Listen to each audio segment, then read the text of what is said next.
Welcome back to my curry workshop. Today I'm going to be sharing with you another of Priya Jethwa's Delights of the Night spice collection, Vindaloo. Let's have a quick look at the spice blend. That's beautiful, just look at that. Let's have a taste. Oh, it's very nice, quite a kick to it. I always find it useful to test the spice blends in advance. Therefore you know how much additional heat you may want to add to a dish for your personal preference or remove by not putting as much spice blend in. For anybody new to my channel, you'll also find recipes for Priya's Boneless spice blend and butter chicken. Beautiful, beautiful dishes. In addition, Priya has also released a bit on the side collection, which comprises of Bombay potatoes, samosas, and onion bhajis. Tutorials for all of which can be found on my channel. Without any further ado, let's have a look at the ingredients.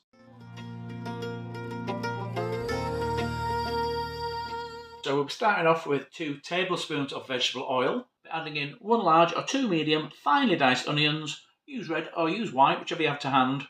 That's approximately 300 grams. To aid the onion cookery process, I'll be going in with half a teaspoon of salt. That helps to draw out the moisture from the onion. Using 4 cloves of garlic. Cloves come in different sizes, of course, so there's approximately 15 grams there of finely diced. You can use paste, you can mush them a little bit further. And I'll be using a 3cm piece of fresh ginger, and I'll just grate that into the dish at the time. I'll be adding in 2 tablespoons of tomato paste. The key ingredient, 2 tablespoons of Priya Jethwa's Vindaloo spice blend. But I'll be making this into a paste using a little bit of oil and a little bit of water, and I'll show you how to do that in a moment. And that just helps prevent the spices from burning. For skinless chicken breasts, cut into bite-sized pieces. In 1 cup of warm water or chicken stock, your preference. 1 tin of chopped tomatoes. 2 large potatoes, peeled and diced into bite-sized pieces. And I'll be adding in 4 finger chilies, which are optional but traditional. I'll leave that up to you depending on your preference for heat. Towards the end of the dish, we're going to add a tablespoon of white wine vinegar, a teaspoon of garam masala, 2 teaspoons of methi, fenugreek leaf, adding in some salt to taste. I like my curry slightly sweeter, so I'm going to add in some honey, which again is optional. To finish off the dish at the point of serving, I'm going to garnish with some fresh coriander, just finely sliced. Add in a wedge of lemon or lime. My preference is lime. Right then, let's get cooking.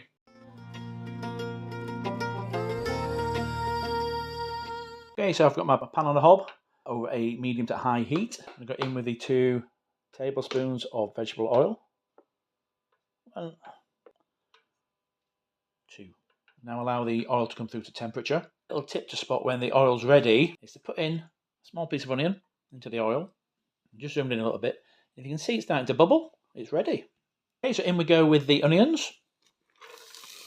And the half teaspoon of salt. This will help the cookery process. It helps to draw out moisture from the onions. That good stir. I'm going to cook the onions until golden, which normally takes between 5 and 7 minutes. Can be influenced by the power output of your hob. So we'll cook away until the onions are soft and golden. So whilst waiting for the onions to cook, I'm going to make the Vindaloo spice paste. I'm going to go into a little tub with 2 tablespoons. 1, 2. What a lovely looking spice blend. The aromas are just lovely. A good sniff of that every morning would wake you up. A dash of oil. We'll keep adding more as required. And then we're going to stir away until we form a paste. And we'll add a splash of water at the end just to complete the process.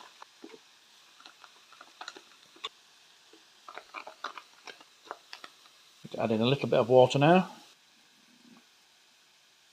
And just stir away. There we go. Spice paste ready to use. The onions have been cooking for around 7 minutes now, so let's have a quick look. And stir. Definitely softened up nicely. You can see quite a few pieces of onion now that have definitely taken on a golden hue. So at this point, I'm going to move on with the recipe. So in we go with the 4 cloves of garlic. And next up is the gingers. I'm going to have 3 centimetres, which is about that much. So what I've done, remove the skin. If you've never removed the skin from a piece of ginger before, just use a spoon. Really easy. Just peel towards yourself.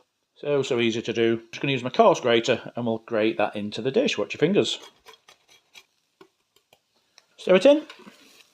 We'll leave that to saute for another 2 minutes. Cooking now for just coming up to 2 minutes. Ginger and the garlic are releasing their aromas. At this point, we'll go in with the tomato paste and the Vindaloo paste. And the Vindaloo paste. Stir this in. Wow, that looks lovely. Leave the paste to cook for 2 to 3 minutes. Allow the spices to release their flavours. The paste has been cooking for approximately 3 minutes now, releasing all its lovely aromas. So we're ready to go in with the chicken.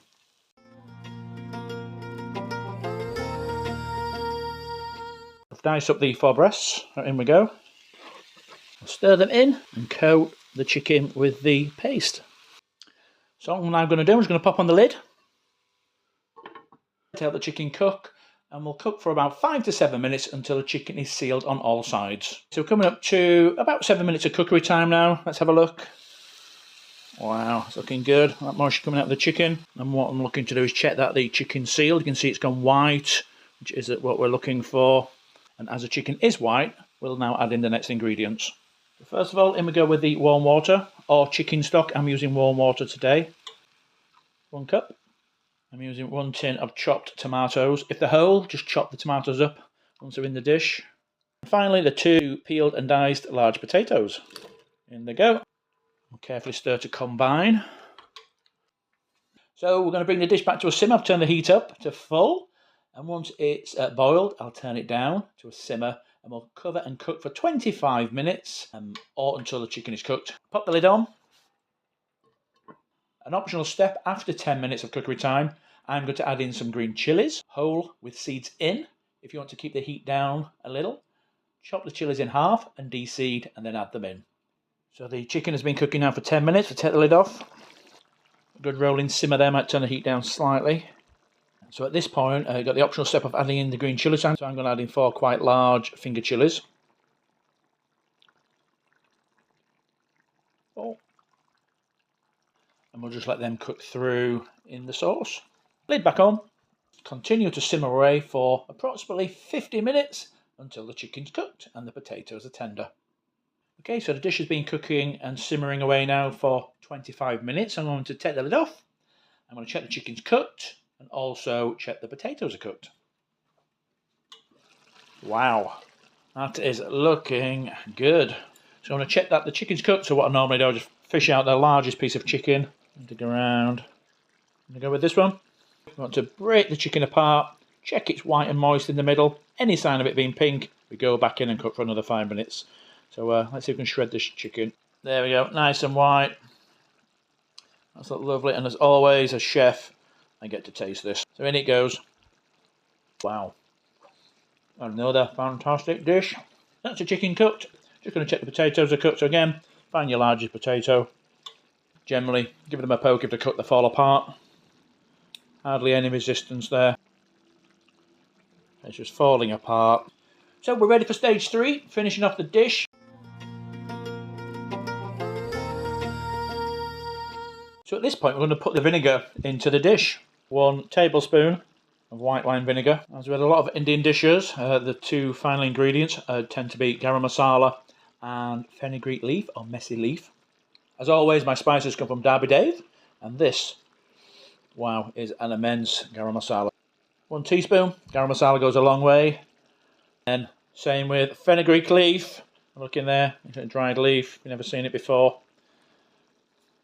I'm going to do, fish out 1 to the dish, another. Stir all the ingredients together. Stir carefully now to avoid breaking up the potatoes. So at this point, I'm going to taste for salt, and I'm going to taste for sweetness. You do get natural sweetness coming from the onions. Oh, that's lovely. I'm not going to add any more salt, that's just my personal preference. But I do like a touch of sweetness in my curries. So I'm just going to go in with some runny honey. 1,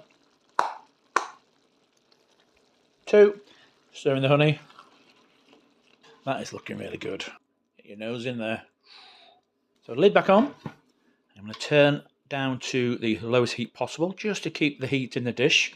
And why am I doing that? That's going to allow me time to prepare to serve up. So finishing off any breads, get my table ready, and the rice, etc.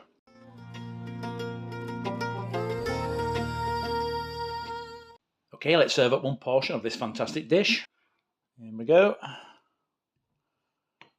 Potatoes, chicken and a chili. Lovely thick, spicy sauce. What a beautiful, beautiful dish. Garnish with a sprinkle of coriander. add in a wedge of lime. Now that looks fantastic. Another squeeze of lime juice. Time to taste. Okay, here we go. It's a piece of chicken, piece of potato, a lovely sauce. Wow, just look at that, how it sticks. Here goes. Oh, wow. Wow, wow, wow, wow. The balance of heat is just perfect. You know, Vindaloo, you expect a level of heat. The spice balancing, perfect. A lovely rich gravy or curry sauce. Comes with a steamy, sultry flavour to it. Wow. Priya, what a fantastic dish. Dave, blended to perfection as always. That is delightful. Let's have another taste. Some more chicken. Just look at that. Perfection on a spoon. In we go. What a beautiful, beautiful dish. Thank you, Priya. Thank you, Dave, for pulling the blend together. It's just amazing. I'm only a home cook. You know, I started cooking during COVID. You know, I'm building my skills, but I'm no expert. But what I do find with these spice blends, they're created by experts. These recipes are really easy to make at home. Far better than a high street restaurant. By miles, I can promise you that. One more taste. Oh, wow. So, as always, at this point in my videos, I'd like you to do two things. Please like and subscribe to my YouTube channel. And most importantly, please go online to visit Derbydav's online store, the Herb and Spice Emporium, and order some of Priya Jethwa's fantastic spice blends. I'm now going to go and eat this lovely dish all to myself. I'm not going to save any for my wife, well, I might save a little bit. And I'll see you all soon. All the best. Bye.